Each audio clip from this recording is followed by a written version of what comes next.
Hey guys, Jacqueline Fernandez here at the Alert Center. Thank you so much for joining us this afternoon. As you know, it is getting very cold out there, specifically next week. So the Salvation Army is doing their part to make sure the community does stay safe, especially when this frigid air kind of comes into our area. So they are opening up a couple of warming centers. Those will be open Monday, Tuesday, and Wednesday at 2 different locations. So here to tell us a little bit more about these warming centers and, you know, the importance behind them, the idea behind them, etc., and why they're so useful for our community is Todd with the Salvation Army. So Todd, thank you so much for joining us today at the Alert Center. Tell us a little bit about, you know, why is it so important to kind of open these warming centers up? Yeah, well, Jacqueline, thanks for having us today. We work really hard to meet the needs of the most vulnerable all around the metro every day, and warming centers are just one way in which we go about doing that, especially during these coldest months of the year, January and February. We've been doing this for decades now. It's a common thing for Salvation Army units across America to provide warming centers in the coldest times of the year. You'll see a lot of those open nationwide here in the days to come. Perfect. And it's something that the community definitely needs. And you don't necessarily need to be someone who needs help to check out these warming centers, right? I mean, maybe you're just walking around and it gets a little too chilly out there. True, there's that. There's also something we've seen that's not uncommon in the past is, heaven forbid, but we all know that folks sometimes have in older homes their furnaces go out during the worst possible times, and we have seen people around Kroc Center, for example, or Northport, for example, who have had those issues in their homes. Unfortunately, during cold snaps in past years, Jacqueline, they stop by to warm up at the warming centers. So we serve everyone that comes to us, for sure. Yeah, that's wonderful. So all ages, anybody, no questions asked. It's a safe space. Yep. Precisely. Yeah, exactly. They can come in, warm up. If they've got hot coffee brewing, they can give them a coffee, for example. If they prefer water, we've got bottled water on hand. Just some comforts to get them warmed up and safe and out of the cold.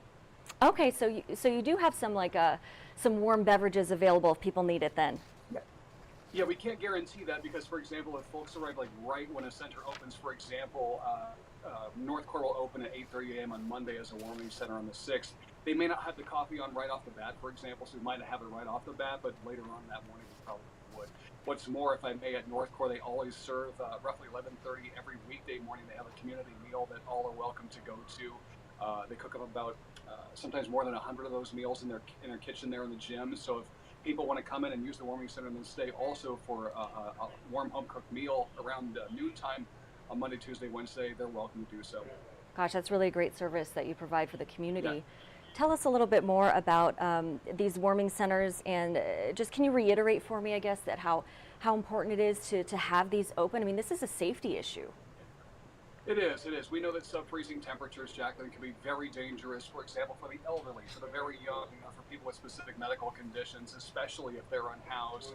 And so these warming centers are indeed here to serve the most vulnerable people in our community, and we always are watching the weather forecasts like Rusty's on WWT, for example, and looking ahead and saying, okay, we know there's going to be a cold snap in a few days, so let's plan on opening up warming centers. Where can we do that? How can we best serve people?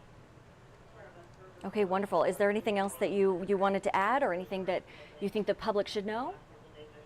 You know, just wanted to tell everyone thank you for all the support that they've been giving us throughout this Christmas season via donations, volunteerism. All of that stuff helps propel our 8 core programs and services here in the Omaha community. That ranges from warming centers like we're talking about here, which fit into kind of our material assistance category, to food and housing, to behavioral health and more. All the assistance during this time of the year, all those donations and volunteerism efforts help us this season and throughout the coming years. So we appreciate that. And anything else they'd like to give at omaharedkettle.org. Okay, perfect. Todd, thank you so much for your time today. Really appreciate it. And yeah, we will have those warming centers open Monday, Tuesday, and Wednesday. The Kroc Center, if I'm not mistaken, opens from 8 a.m. to 7 p.m. And then the Northport location is from 8:30 to 4:30. Is that right? That's correct. Monday, Tuesday, Wednesday at the times you mentioned. Yep. Okay, wonderful. Thanks again for your time today. Appreciate it. Hey, thanks for having us. Have a good day. Of course, you too. All right, so if you are just joining us at the Alert Center, we were just chatting with Todd with the Salvation Army to talk a little bit about the cold weather that we're expected to come into our area. Thankfully, the Salvation Army is doing their due diligence for the community as they usually do. They're opening up a couple of warming centers, as we just mentioned. I'll mention again, though, one at the Kroc Center. That's at 2825 Y Street, and this will be open Monday, Tuesday, and Wednesday starting at 8 in the morning until 7 p.m. They do have another location. This is the Norcor location at 2424 Pratt Street, and this will be open Monday, Tuesday, and Wednesday as well, but the hours are a little bit different, so you want to take note of that. They're open at that location from 8:30 in the morning until 4:30 p.m. So different times, but the Salvation Army is open, and they're trying to help our community as we anticipate this Arctic blast to come into our area. So without further ado, let's chat a little bit more about this Arctic blast. You can head over to our website. That is firstalert6.com for more information. And I'll alert your attention to the left-hand side here, the upper left-hand side corner of your screen. We have a winter storm watch that is in effect, and this alert here for First Alert 6 weather days. Snow on track for the weekend, intense cold next week. So let's take a look at our weather alerts. So as you can see, if you click on those alerts, this will give you a better idea as to what you're looking at. So winter storm watch for Cass, Fremont, Gage, and the list goes on. I'll leave that as a web extra for you. The what here is the important part. So what heavy snow is possible in that area. Total snow accumulations are anticipating anywhere between 5 and 12 inches. So that is kind of a lot of snow, if you ask me, something to look out for sure. Now, heading back to our First Alert 6 weather days, again, snow on track for the weekend and intense cold next week. Our First Alert weather team putting these graphics together for you just to kind of let you know what we do have in store. So we're taking a look at Saturday. Senior Chief Meteorologist Rusty Lord does tell us that 40% chance of light morning snow. That's mostly north of I-80. It's going to be cloudy and cold out there. A 90% chance of very light frozen drizzle and light snow after 6 o'clock through the rest of the evening. Rusty tells us most of Saturday is actually going to be cloudy and cold until late.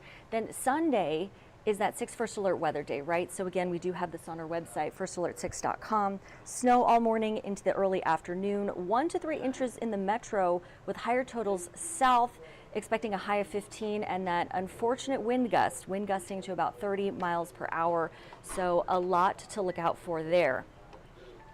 Now, let's kind of backtrack, okay? So let's talk about today, and as we do so, we're going to take a live look outside with our Blackstone camera. So a pretty gray day out there today. Rusty tells us mostly cloudy today with some flurries, a high of 24, so that's what we can expect there. And then look, we do have some company on our first national camera. We can head over there right now. This little guy all fluffed up on our screen, a live look for you. Oh my goodness, this looks like some sort of bird of prey. I don't know, you can see the talons there, but gosh, just a beautiful coat. And if this guy knows anything about the weather, I'm sure he would be willing and able to tell you it is cold out there and it's only going to get colder. So as we take a look at this guy, we can chat a little bit about what to anticipate tonight. So tonight is going to remain cloudy and a low of 15 degrees out there. But again, as we anticipate the winter weather to really kind of come in our way, you're going to want to be careful if you're driving on those roads, right? So here's a live look at 144th and Dodge for you. Seemingly traffic flowing very smoothly at this point right now, so that's the good news there. You can see a little bit of snow on the roads there. It looks like a little bit of snow, perhaps some icy patches. I haven't driven this road myself of late, but something to look out for, right? You want to make sure you're slow on that curve, so always a good idea there. Now, in the meantime, just do want to reiterate that you can get all the latest news on our website. Let's head back over there for you right now. That is firstalert6.com. I'm going to refresh this grid for you as we head over there right now. So yeah, so we still have 2 alert banners here. The winter storm watch in effect. Again, I'm going to leave that as a web extra for you. And this alert to snow on track for the weekend. Intense cold next week.